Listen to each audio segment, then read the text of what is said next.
Hello guys, I am Gurjeet and welcome to Daksh academy Ladwa YouTube channel. बच्चों, आज previous exam की second class है, तो आज की एग्जाम में 10 मोस्ट इंपॉर्टेंट क्वेश्चन मैं आपके लिए लेके आई हूँ। सबसे पहले हमारे पास क्वेश्चन आता है, सर छोटू राम ने कानून की शिक्षा कहाँ से प्राप्त की।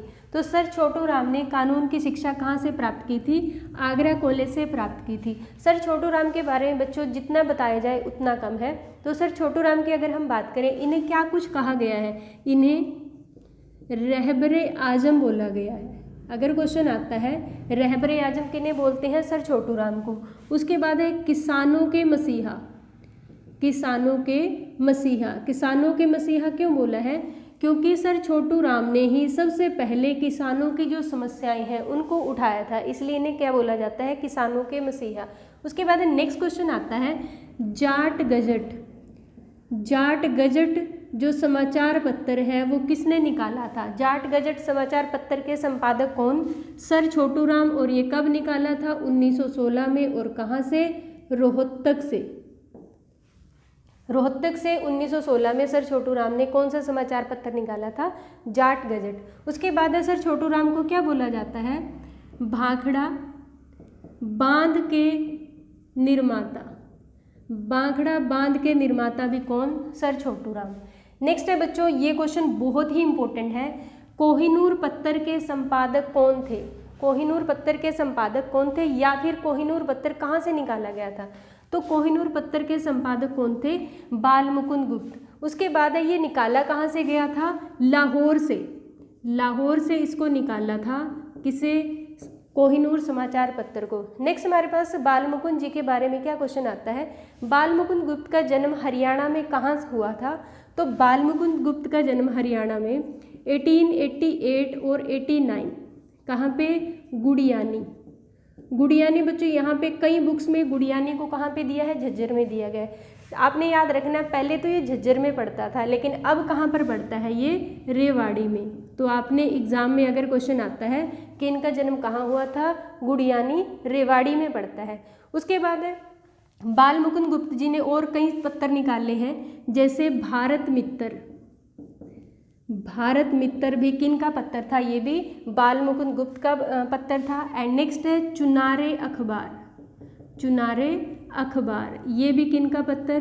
बाल मुकुंद गुप्त जी का पत्र। उसके बाद है नेक्स्ट है शिव शंभू के चिट्ठे।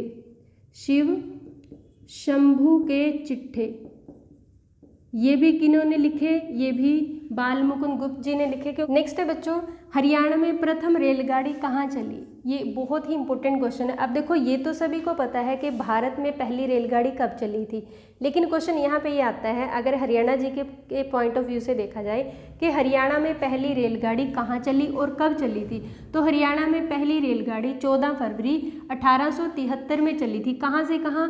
दिल्ली से रेवाड़ी के बीच में चली थी। तो ये डेट आपने अच्छे से याद रखनी है। नेक्स्ट है बच्चों, अगर हम भारत की बात करते हैं तो 16 अप्रैल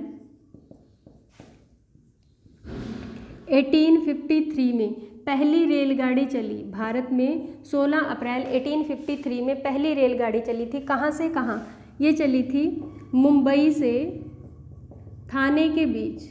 मुंबई से थाने के बीच। और कितनी किलोमीटर लंबी थी ये? 34 किलोमीटर लंबी थी जो पहली रेलगाड़ी चली थी भारत में 16 अप्रैल 1853 में मुंबई से थाने के बीच में। उसके बाद अगर क्वेश्चन आता है कि किसके टाइम में पहली रेलगाड़ी भारत में चली थी, तो भारत में पहली रेलगाड़ी लॉर्ड डलहौजी के टाइम में चली थी। लॉर्ड डलहौजी। नेक्स्ट क्वेश्चन आता है बच्चों, हरियाणा का पहला सैनिक स्कूल। हरियाणा का पहला सैनिक स्कूल कब खुला था? तो हरियाणा का पहला सैनिक स्कूल 3 जुलाई 1961 को। कहाँ पर? कुंजपुरा। और कुंजपुरा कहाँ पर पड़ता है? करनाल में पड़ता है।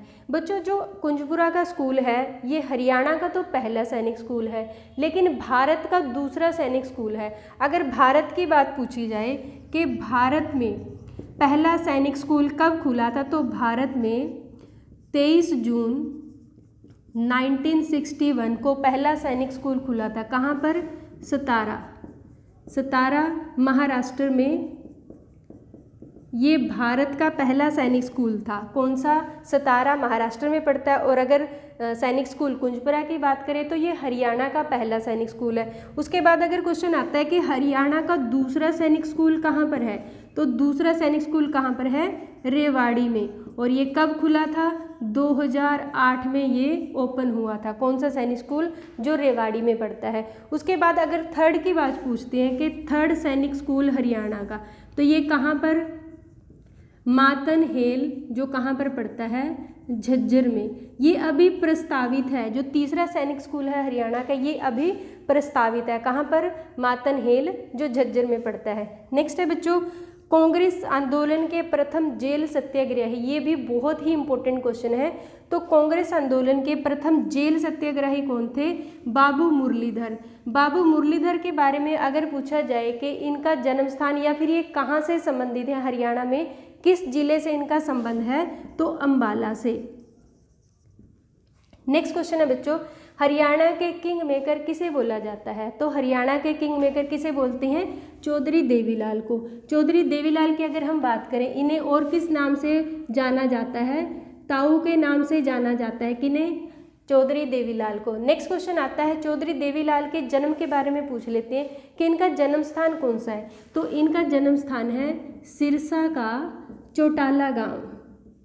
सिरसा का चौटाला गांव इनका जन्म स्थान है। और ये भारत में, अगर हम भारत सरकार की बात करें तो ये हमारे क्या रह चुके हैं? ये हमारे उप प्रधानमंत्री भी रह चुके हैं। नेक्स्ट है अनंगपाल तोमर। अनंगपाल तोमर ने हरियाणा का कौन सा शहर बसाया? तो इसका आंसर होगा नारनौल। हरियाणा में जो है अनंगपाल तोमर ने कौन सा शहर बसाया था? नारनौल। अगर हम नारनौल की बात करें बच्चों, नारनौल में जो है महेंद्रगढ़ जो डिस्ट्रिक्ट है, एक क्वेश्चन आता है हरियाणा का कौन सा हेड ऑफिस अपने डिस्ट्रिक्ट में ना होकर कहाँ पर पड़ता है? तो ये पड़ता है नारनौल में। महेंद्रगढ़ जो है उसका हेड ऑफिस कहाँ पर है? नारनौल में है। उसके बाद महेंद्रगढ़ का अगर हम बात करें, यहाँ पे क्या है? इब्राहिम सूरी का मकबरा। इब्राहिम सूरी का मकबरा, ये क्वेश्चन कई बार पूछा जा चुका है। इब्राहिम सूरी का मकबरा कहाँ पर है? तो ये कहाँ पर? महेंद्रगढ़ में। और अगर हम इब्राहिम सूरी की बात करें, इब्राहिम सूरी कौन थे? तो जो शेरशाह सूरी थे उनके दादा का नाम इब्राहिम सूरी, इनका मकबरा कहाँ पर है? नारनौल में। और फिर क्वेश्चन आता है यहाँ पे, एक क्वेश्चन और बन जाता है कि शेरशाह सूरी का जो बचपन है हरियाणा के किस जिले में बीता था? तो शेरशाह सूरी का बचपन भी हरियाणा के कहाँ पर? नारनौल में। और नारनौल को क्या बोला जाता है? नारनौल को बावड़ियों का शहर बोला जाता है। बावड़ियों का शहर किसे बोलते हैं? नारनौल को बोलते हैं। नेक्स्ट है बच्चों पंचायती राज। पंचायती राज व्यवस्था किसकी देन है? अगर हम भारत की बात करते हैं, प्राचीन भारत की अगर हम बात करें तो जो पंचायती राज व्यवस्था है वो किसकी देन है? सबसे पहले अगर हम बात करें चोल साम्राज्य, चोल साम्राज्य की देन है। कौन सी व्यवस्था? पंचायती राज व्यवस्था। उसके बाद है पंचायती राज व्यवस्था के बारे में एक क्वेश्चन और आता है। अगर हम ब्रिटिश की बात करते हैं, किस ब्रिटिश ने भारत में पंचायती राज का सुझाव दिया था? तो किसने दिया था? लॉर्ड रिपन ने। लॉर्ड रिपन ने पंचायती राज व्यवस्था का सुझाव दिया था। कब? 1882 में। और 1882 की एक और खासियत है, 1882 को ही भारत की नियमित जनगणना शुरू हुई थी। किसके टाइम में? लॉर्ड रिपन के टाइम में। ये क्वेश्चन कई बार आ चुका है बच्चों, इसको आपने अच्छे से याद रखना है। नेक्स्ट है हरियाणा केसरी तथा कुमार का खिताब। हमारे पास ये दो प्राइज हैं, जैसे हरियाणा केसरी या फिर कुमार का खिताब हरियाणा में किस खेल के लिए दिया जाता है? तो इसका आंसर क्या होगा? कुश्ती या फिर रेसलिंग। कुश्ती के लिए हरियाणा में कौन से प्राइज दिए जाते हैं? हरियाणा केसरी और कुमार का। फिर यहाँ से बच्चों एक क्वेश्चन आता है, हरियाणा केसरी का खिताब सबसे पहले किसे मिला था? तो किसे मिला था? मास्टर चंदगी राम। मास्टर चंदगी राम को पहली बार हरियाणा केसरी का खिताब मिला था। और उसके बाद अगर मास्टर चंदगी राम की बात करें तो इनका संबंध हरियाणा में कहाँ से है? ससई गांव। ससई जो गांव पड़ता है वो कहाँ पे पड़ता है? हिसार में पड़ता है। मास्टर चंदगी राम ने एशियन गेम जो 1970 में हुए थे, एशियन गेम, उसमें गोल्ड मेडल इनको मिला था, इसलिए इन्हें कौन सी उपाधि मिली थी? हरियाणा केसरी की उपाधि इन्हें मिली थी। नेक्स्ट है बच्चों, अंग्रेजों ने 10 अप्रैल 1843 को हरियाणा के किस नगर के चारों ओर 4 चौकियां स्थापित कर उसे कंट्रोल किया था। तो ये क्वेश्चन बहुत ही इंपॉर्टेंट है और ये किससे रिलेटेड है, ये कैथल के विद्रोह से रिलेटेड है। तो अंग्रेजों ने 10 अप्रैल 1843 को हरियाणा के कैथल के चारों तरफ कितनी चौकियां बनाई थी, 7 चौकियां बनाई थी। और अगर यहाँ से क्वेश्चन आता है कि कैथल के अंतिम राजा कौन थे, कैथल के अंतिम राजा कौन थे, कैथल के अंतिम राजा भाई उदय सिंह, भाई उदय सिंह, इन्होंने अंग्रेजों का विरोध किया था जिसकी वजह से इनकी मृत्यु हुई। और इनकी मृत्यु के बाद जो कैथल की बागडोर है वो किसने संभाली थी, वो इनकी पत्नी ने संभाली थी जिसका नाम है सूरज कौर। सूरज कौर, सूरज कौर ने भाई उदय सिंह की मृत्यु के बाद अंग्रेजों का बहुत वीरता से सामना किया लेकिन इनकी हार हुई थी। और जो कैथल है उसके ऊपर किसका अधिकार हो गया था, अंग्रेजों का अधिकार हो गया था। तो ये थे बच्चों आज की क्लास, आज के 10 मोस्ट इम्पोर्टेंट क्वेश्चन थे। तो आज की क्लास के लिए लाइक और शेयर करना न भूलिएगा और अगर आप चैनल पे नए हैं तो सब्सक्राइब कीजिएगा। Thank you.